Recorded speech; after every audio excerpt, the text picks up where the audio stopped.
Welcome to Artful Aging with Amy, where I ask caregivers and professionals the difficult questions that will give you guidance on your life's journey. Support is only one conversation away, and this is your first step. Let's go. Good morning, everyone. I'm Amy Friesen, and this is Artful Aging with Amy. On today's show, we're going to look at something that many of us haven't been able to do in such a long time, which is traveling. As COVID restrictions reduce in Canada, many families are itching to start traveling again. However, there are now new challenges with traveling that range from COVID precautions and procedures to new travelers to just being plain out of practice. I can tell you, as someone who is an experienced traveler and loves to travel, not only am I out of practice, but now I have a 4-year-old in tow. So I got to figure that all out. And we have a guest that is going to help us with that today. Since we have so much to cover, my guest, Lise Hodgson from Expedia Cruises Ottawa, will join me this week as well as next week in this special 2-part episode. Lise is an experienced traveler with having 30 years of experience as a travel specialist. Welcome, Lise. Thanks so much for joining me today. Thanks for having me. Maybe we could start our conversation off by looking at the reasons why people choose to travel. I know for myself, I travel for stress reduction and adventure. What are some of the top reasons that you see people travel for? Well, the reason people travel is it's usually personal, right? You have people that want to travel like yourself to relax, spend time with family. They want to learn about, the countries they're visiting, they're adventure seekers, or they're expanding their perspectives. The list goes on and on and on and on. So it depends on what stage of their life they're in. I can definitely notice that now. Like I said, I have the 4-year-old, and we were used to doing my husband and I would go to Europe, rent a car, and just go all over the place because we wanted to fit so much in. And now I know it's going to be much different because she's not going to deal with that very well. So with COVID, there are so many new questions coming up, but not only to do with restrictions. Many individuals and families are traveling for the very first time, like I was saying, either in a long time or at all. So beginning at the first, what are some of the best practices travelers should do when they start considering traveling again or for the first time? Well, it used to be really easy without the vaccines and all the rules and restrictions. And, you now need health visas or e-visas to go to different countries. So you need, first of all, my question is, are you vaccinated? Are your children vaccinated? Because there's rules and regulations on the kids being not vaccinated because it's more or less acceptable. But adults, a lot of adults, you have to have your vaccination, and some countries now are implementing boosters. So, for example, if you want to go to the Polynesian Islands like Tahiti and all that, you need a booster. So that's your vaccination, your booster. So that's the one question I do ask my clients. And then as well, it's, who are you traveling with?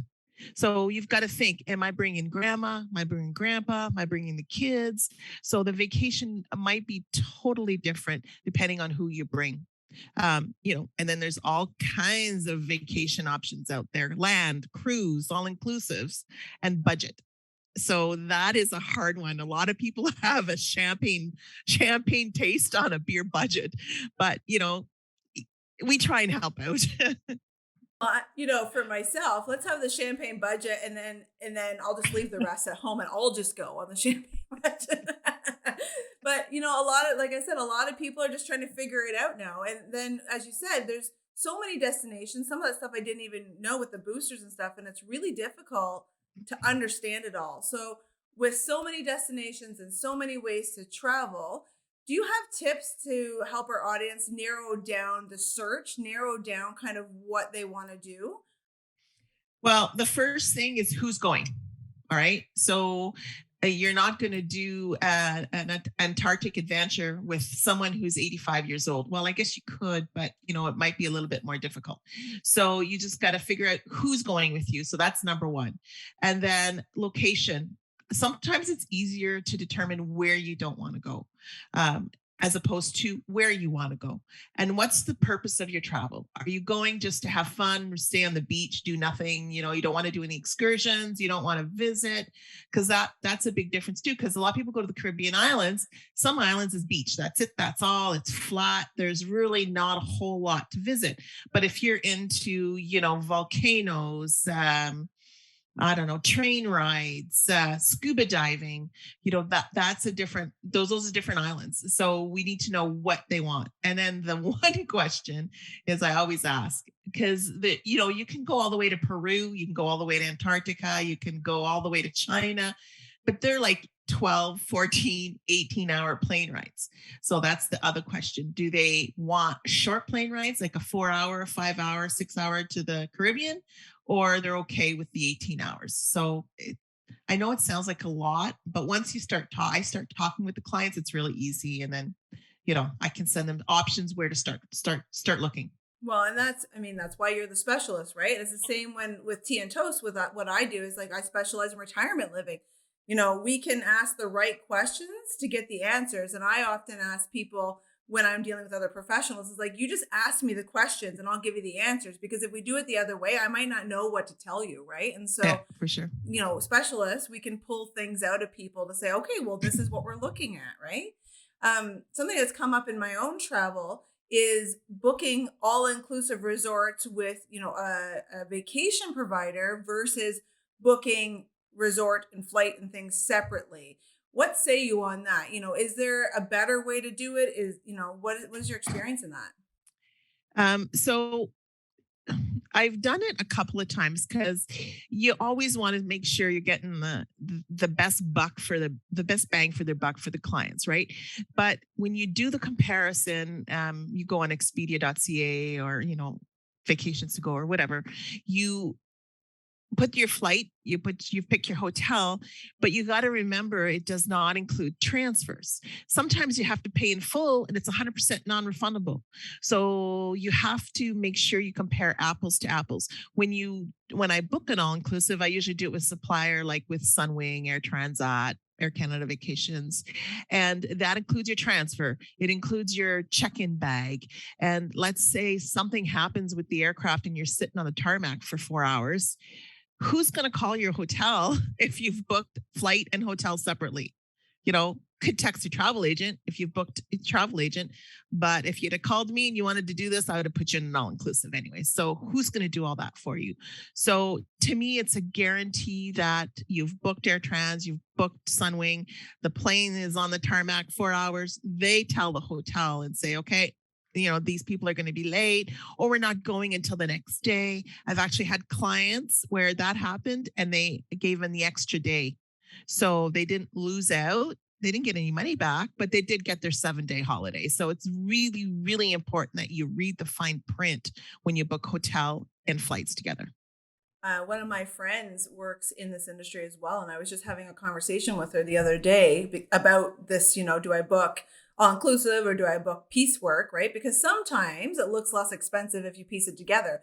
She said what you said, and it terrified me because I was like, I don't want to deal with all of that stuff. Like when you're going to Europe, for instance, and you're renting a car and stuff, I find it's a little bit different because you're on a different schedule. But if you're going to Correct. like a resort or something like that, just the fact of trying to keep up with it all. And then the other thing, let me know if you found this. The other thing she said to me was that the all inclusive, like a Sunwing or Air Canada or whatnot, the vacation packages were less likely to cancel than just a flight, generally speaking. Is that true? Correct. And you could be walked. I don't know if you know that word, but hotel oversold, and they could cancel you. So yes, correct. 100%. Well, that was enough information to be like, I'm just gonna book the vacation. I'm Yeah. not gonna do the piecework. I don't have the bandwidth to do that.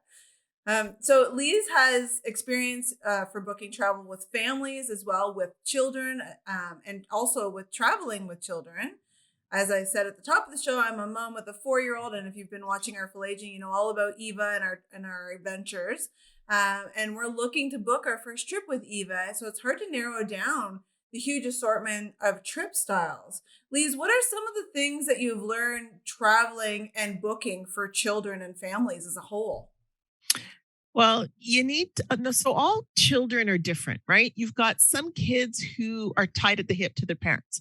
So whether you send them on a cruise that has rock climbing, surf riding, go karts, they're not going to they're not going to do any of that because they're going to be with their parents and they're just not going to leave them side.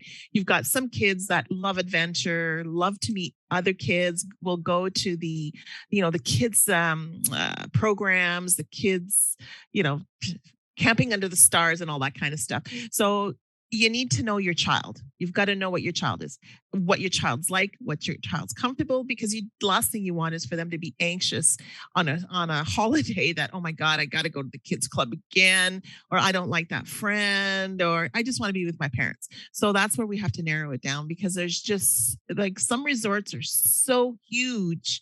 Some ships are so huge that you're paying for the glitz and glamour that you're not going to use as your kids. So your kids aren't going to use because it's all about family time, getting off the ship or doing stuff together. So that's a question I always ask. Like, are you guys going to use any of the extra free stuff that's on the ship or at the resort? So yeah, that's really the most important thing. And then the kids fussy, or do they have any medical conditions? Because celiac is a big medical condition that's out there. I see it's more prevalent, really. So that makes a difference as to where I'm going to send them. Like I wouldn't send to Cuba just because of the food, but you would send them to a higher end destination, or a cruise line. They are equipped to deal with that type of food allergy.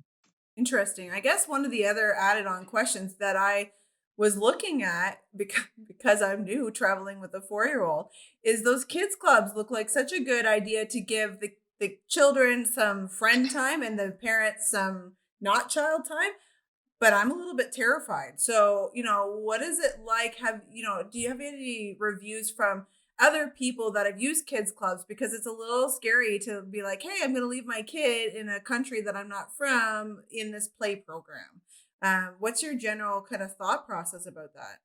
So those traveling with the younger kids, like the 3 and the 4-year-olds, I've typically put them on a cruise. So that's a personal preference of mine, because I've actually gone on a cruise line, spoken to the staff. Some of them have master's degree in education. So the cruise lines, I personally would feel a lot safer bringing a 3 and a 4-year-old. Now, when you're talking about 12s, 13s, 15s, 17-year-olds, the kids are a little older and can manage for themselves and can protect themselves.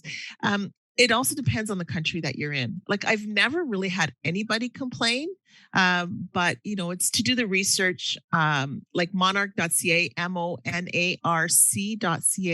Those are reviews by Canadians. So let's face it, we're a little pickier than the other countries, or we expect more. So when Canadians do reviews, I mean, some of them obviously a grain of salt, but you read and they'll talk about the kids club. You can actually ask the question, which resort has the best kids club? Like Royalton's, they're amazing. Dreams, they're really good. So there's a few out there that I would definitely leave my kids. That's some really good information. Thanks for that. We'll have to talk after the show to figure out my own situation. But you know what? A lot of people also travel one parent with the child, and the other parent doesn't come. What's the situation when you're traveling with just one of the child's parents when the child's younger? I guess under 18 even, right? Yeah, yeah. So my recommendation is always to have a letter. So you get a letter drawn up by a lawyer. So a lot of times you don't get asked. But when you do get asked, you could be denied exit or entry of a country. So you have a letter specifying that, like, if you do have a partner, yes, I do give permission to so and so, like your lawyer will help you with that. Or some people are just single parents where the other person is not in their life. So, you do need that information. And you got lawyers specializing out there. That's not something I can do for you. It's, you need a official letter. Interesting. But yeah. Because I'd heard of the letter as well, but I was like, Mike can just write a letter and we're good. I didn't realize it had to be so formal. So I would make it official personally. yeah, well, it's great information, right? It's like it's worth it not to be, in some random jail somewhere. You don't want to do that. It's No, costly. for sure. Yeah, for Yeah. sure. Is there anything we're going to wrap up for today because we're going to do another episode for next week? And I guess my wrap up question is, is there anything that families could look for specifically if they're traveling with a young child, either in the resort style or free flowing or cruise? Is there anything specifically that we want to say, hey, you should have an eye out for this? To be honest, I like sales specials. So what I've done with families who have kids that are a little older than yours is I had one gentleman said, okay, I want to go book a Disney cruise. So, but his kids were older, like 12 and 15. And I said, I can book you a Disney cruise, but what I do is give them some other cruise ideas, like other cruise ships. So I sent them, like the Royal Caribbean has a big one, Odyssey of the Seas, brand new. I said, have your children look at the ship, look at the entertainment, the fun stuff that's being done, and then have them choose where they want to go. And the kids picked Odyssey of the Seas because Disney's great, right? Characters, breakfast with the Disney characters, and it's all about the Disney hype. And they treat you amazing. It's not a bad cruise line. That's not what I'm saying, but it's just knowing what your kids will enjoy. Some like Odyssey is like 6,000 people. So that's a lot of people. You don't feel crowded, but it's a lot of people. So it's what are your kids like? Do they want to be with 500 other kids or do they want to be with 100 other kids? So that's where you steer them in the different directions. Did that answer your question? Yeah, that's great advice, Okay. right? I mean, honestly, that's great advice because that's kind of how I did it with Eva too. Is that like she's just like obsessed with pools, right? At this point, and Oh, she's like, "Mommy, I want to go on a plane to swim." oh, So I that's was funny. like, "Great, we have the world's our oyster at this point." But it's Yeah. good, right? Because I was showing her pictures, and then she gets excited, and I always like to involve Eva Yeah, in that's a good idea. choices, right, that are in her life, and I think that Yeah. that also adds to the excitement, right? So that's For great. sure. For sure. Lise, I just want to say one thing about kids. for sure. Give them the research. Have them look to see what they want to do. I mean, 4 years old, 5 years old, might be a little different, a little harder. And then when you start traveling with kids, is um, have them think of something they want to have a souvenir where you can get from your trip to trip. I mean, you got to be careful, mindful of what you can bring across Canada. But I don't know, like the old spoons. The parents used to collect spoons, so you do that with kids. Figure out something like butterflies. Do you love butterflies? So collect butterflies from every country that you visit. Some people collect license plates, but I personally collect mugs. So yeah, but Yeah, she's a there you little go. young for coffee, but Yeah. oh dear. Lise, could you give our audience your contact information if they're looking to start booking their holiday? Let them know how to reach you.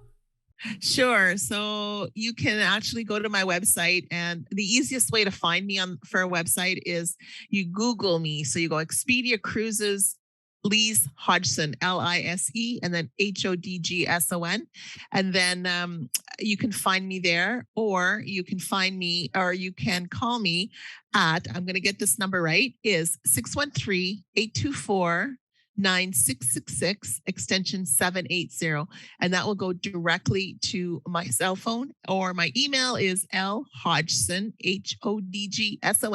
at expediacruises.com. Perfect. Perfect. Well, and Lise, you're going to join us again for the next episode, but thank you for all of your insight because I thought, breaking these episodes down to kind of child friendly and senior friendly might be helpful depending on what people are looking for. So thanks so much for joining us You're today. welcome. In this two-part episode, next week, we're going to talk about traveling with seniors, traveling with medical conditions, and a couple of other questions. So you want to make sure to stay tuned for next week as well. If you have found value from today's show, please take a minute to share with your networks, like Artful Aging with Amy.